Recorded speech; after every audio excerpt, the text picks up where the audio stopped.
Bonsoir aux internautes qui nous suivent sur www.seneplus.com. Nous sommes au deuxième numéro de l'émission Les Jeunes s'engagent. Nous avons aujourd'hui comme invité M. Dikori Seydi, qui est le secrétaire général adjoint de l'association Djenkou Fouladou, aussi coordonnateur adjoint d'un mouvement appelé Netsaw Different. Monsieur Seydi, qu'en est-il réellement de ce mouvement appelé Netsaw Different? Bonsoir Iliatou, c'est un plaisir d'être là avec toi, discuter sur des thématiques qui concernent la jeunesse sénégalaise. Netsaw Different, c'est un mouvement qui est né aux États-Unis en 2005. C'est à la suite de l'université des Nations Unies où on avait eu des 110 pays dans le Sénégal, qui disaient aussi des thématiques en forme de jeunes. C'est à la suite de cette université d'été que notre différent a vu le jour. Notre université, nous ne sommes pas différents. C'est une association qui fait la promotion de la diversité culturelle. Cette association qui fait la promotion de la diversité culturelle que vous dites, c'est diversité culturelle entre les peuples au niveau de Kolda ou bien c'est diversité culturelle sur l'ensemble du territoire sénégalais? Non, c'est une association au niveau international. Diversité culturelle entre les races, les ethnies, les religions. C'est un peu pour lutter contre le racisme. Okay. Nous savons que les Alpulaar sont réputés d'être trop conservateurs sur leur tradition. Est-ce que ce mouvement Netsaw Different est un moyen pour casser les barrières culturelles? À la période post-moderne, c'est la mondialisation, donc les peuples doivent s'accepter mutuellement par la tolérance, la paix et la diversité culturelle. Donc le peuple, comme vous dites, a accepté de s'émanciper, de s'ouvrir aux autres. Est-ce que ce mouvement est bien reçu au niveau du Fouladou, de la région du Sud? Tout à fait. Le secrétaire général du mouvement est de Kolda, Ousmane Diao. Moi, donc, je suis le coordonnateur adjoint de Kolda. Et tant de jeunes étudiants qui sont dans ce mouvement-là. Le mouvement est coordonné par Tofen Diol qui est de Thiès. Quelles sont les activités que vous menez pour rassembler les populations? À travers la sensibilisation. Ce mouvement est implanté dans 15 pays au monde, dont le Sénégal, le Cameroun, la Côte d'Ivoire, la France, le Canada et les États-Unis. Ici au Sénégal, on est en avance parce qu'on a mis la sensibilisation et la formation. On a ce qu'on appelle les trading days. Chaque mois, on organise une journée de formation pour mieux imprégner les exercices ce mouvement-là. Voilà. Déjà, Sénégal, c'est un exemple de la diversité culturelle parce qu'il y a le dialogue islamo-chrétien. On n'a pas ce problème d'ethnie, le problème de langue, le problème de religion au Sénégal. Oui, dans ce mouvement Netsaw Different, est-ce que les femmes sont intégrées dans ce mouvement? Oui, absolument. Il y a beaucoup de filles, il y a beaucoup de femmes dans ce mouvement-là. Comme vous l'avez dit, il n'y a pas de différence, il n'y a pas de différence d'âge, il n'y a pas de différence de sexe, il n'y a pas de différence de flux. Donc les gens sont là de manière. Ils ne sont pas dans ce mouvement-là. Cette association, qu'est-ce qu'elle fait exactement pour la jeunesse coldoise? Le Djenkou Fouladou, c'est une association formée pour faire la promotion de la culture du Fouladou. Donc le Djenkou d'abord, l'étymologie de Djenkou, c'est un mot d'origine mandé. Djenkou, cela veut dire c'est un lieu d'échange, de dialogue, de prise de décision dans une famille. Et on a senti que le Kolda était un peu en rade par rapport sur le plan culturel. Donc les cadres de Kolda, les étudiants sont réunis pour créer l'association Djenkou Fouladou. Aujourd'hui, nous faisons bien la promotion de la culture du Fouladou. À travers chaque année, on organise une soirée culturelle où on invite des acteurs au niveau local, on les amène à Dakar, qui sont jamais venus à Dakar, qui sont jamais venus dans des grands plateaux comme le Grand Théâtre, Soron et ceci, pour leur montrer que c'est bien possible. Et mieux encore, aujourd'hui, on est en train de demander des artistes qu'on doit jouer au niveau international avec la diaspora. Donc le Djenkou est là pour faire la promotion de la culture Fouladou.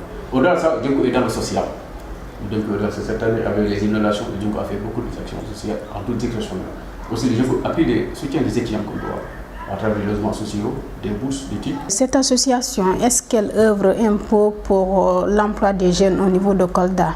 Oui, en effet, le Djenkou cherche à insérer les jeunes étudiants diplômés, parce que c'est des stages pour les étudiants qui sont dans le besoin.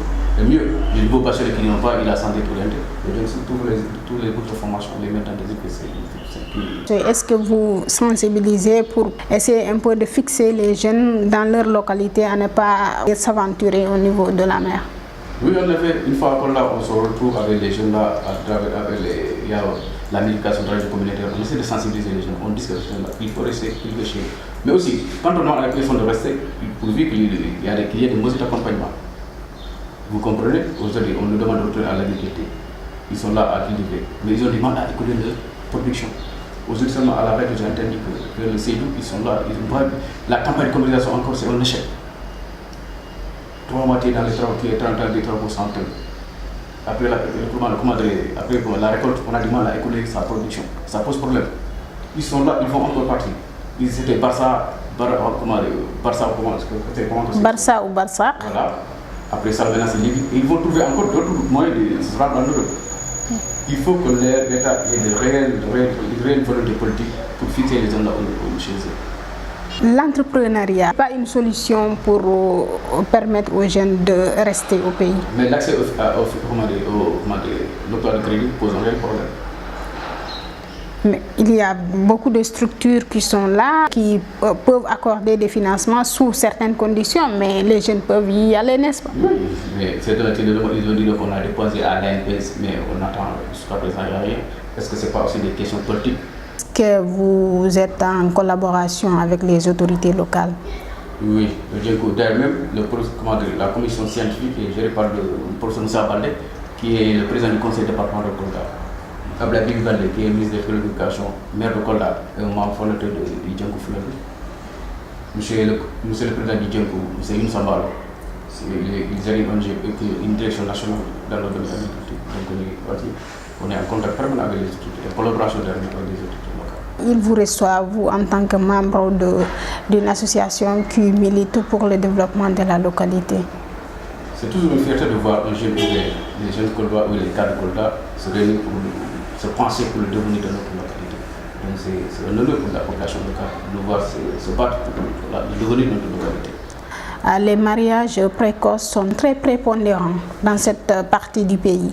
Selon vous, quelle est la cause de ces phénomènes? Oui, en effet, c'est un constat qui est là, mais le Djenkou, à travers le Djenkou et d'autres instituts, les gens se battent pour sensibiliser. Tout ça passe par une prise de connaissance collective.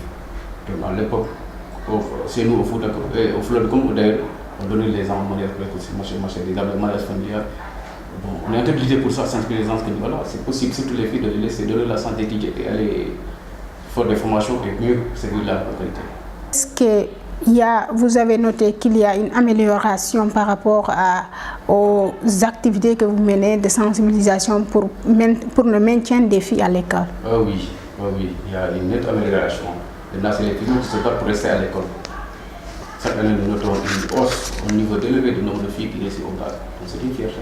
À travers le Djenkou, on a de sensibiliser et renforcer les jeunes filles à Kolda. Est-ce que le Djenkou œuvre dans ça pour lutter contre ce fléau? Oui, nous souffrons de cette situation de culpabilité de bois. D'ailleurs, c'est pourquoi on a créé aussi une association qu'on appelle le Fouladou Vert. On lutte contre la déforestation à travers une sensibilisation, à travers une gestion collective des ressources naturelles. Kolda est une région pluvieuse. C'est l'agriculture, l'élevage. Ici, on continue à couper le bois, la population va en partie. D'où la nécessité aujourd'hui, on s'est dit que pourquoi pas essayer de sensibiliser la population, que ce coupe ne va pas de notre intérêt. Est-ce que le chômage des jeunes ne favorise pas cette activité-là clandestine? Justement, c'est des business. Les Chinois débarquent avec le camion, c'est les gens qui coupent le bois, on les donne à moyen une somme d'argent. Voilà, ça là, c'est devenu une monnaie courante, c'est un moyen de se faire de l'argent. Mais au final, ça menace notre génération et les générations futures. Il faut les sensibiliser que, bien vrai, on peut gagner de l'argent, mais au fil du temps, on va en souffrir. Est-ce qu'il y a des actions par rapport à ce fléau-là de la coupe du bois clandestine? À l'époque, Ablaye Baldé, ministre de l'Environnement, on l'a vu à Kolda en train de brûler les salles pour dire aux gens qu'il faut arrêter ce trafic de bois. Mais nous disons qu'il y a un manque de volonté politique de l'État, parce que ça va au-dessus de cette question de sanitaire. On brûle les salles à côté, mais on voit des camions qui débarquent aussi, qui amènent des bois. Donc nous disons que ça doit aller au-delà de ça. Ça doit nécessiter une vraie volonté politique de l'État du Sénégal pour stopper ça. Ce qu'on constate jusqu'à là, ça continue, beaucoup avec toujours là. C'est pourquoi nous, les jeunes de ces localités-là, on s'est dit pourquoi pas se considérer une association et descendre à la base de temps de manière régulière, sensibiliser les anciens. C'est un business qui est là. Il y a des services, il y a des conseils locaux qui sont là, qui sont en contact avec ces Chinois-là. Donc il faut le comprendre. D'accord, là dans l'immédiat, il y a des gains, mais dans l'avenir, on va en souffrir. Qu'est-ce qui vous a motivé à adhérer au Parti démocratique sénégalais? La gestion de la CC, c'est le fait de tout le monde. Et pour cela, il y a plusieurs options qui s'offrent. Si les gens sont dans la société publique, les autres sont dans le mouvement hip-hop, nous on a senti qu'en s'engageant en politique, on propose des actes concrets de manière impactée positivement dans la gestion de la cité. Ce qui nous vaut l'engagement politique. Je dis aux gens que je suis plus un militant d'école que d'un parti politique. Même si mon engagement, même si mon penchant pour le Parti démocratique sénégalais auprès de mon grand frère Fabouly Gaye est connu de tous.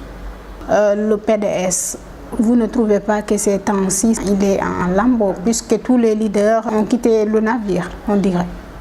Oui, en effet, bon, je dirais que le parti est à un tournant décisif de son histoire. Donc, mon parti, c'est des convictions, c'est une idéologie, c'est des convictions. Arrivé au moment de l'histoire, ceux qui pensent qu'il ne peut plus émerger, c'est pas dans ce parti-là, pour partir. Mais tout compte fait, nous on est là, on croit à ce parti-là. Et le parti a une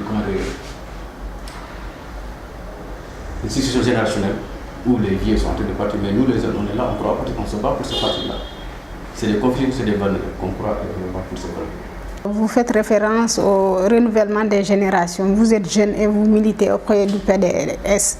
Mais jusqu'à présent, on voit que c'est l'ancien président Abdoulaye Wade qui est secrétaire général.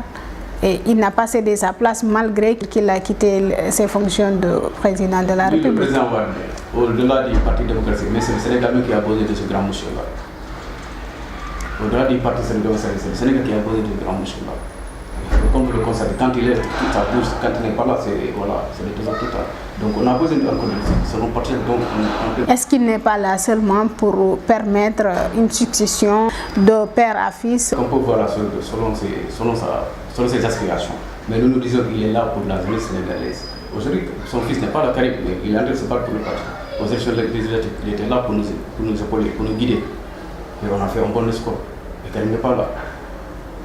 Cela ne va pas remettre en cause le leadership des autres membres du parti. Non, loin de là, comme il a si bien dit, arrêtez, il n'y a pas de politique en retraite. Donc il se sent encore apte à mener le combat politique. Et nous, on est là auprès de lui pour porter ce combat-là. Ils ne se sentent pas un peu incompétents par rapport à la situation politique du Sénégal, raison pour laquelle ils ont fait appel à Abdoulaye Wade pour battre campagne. Non, loin de là.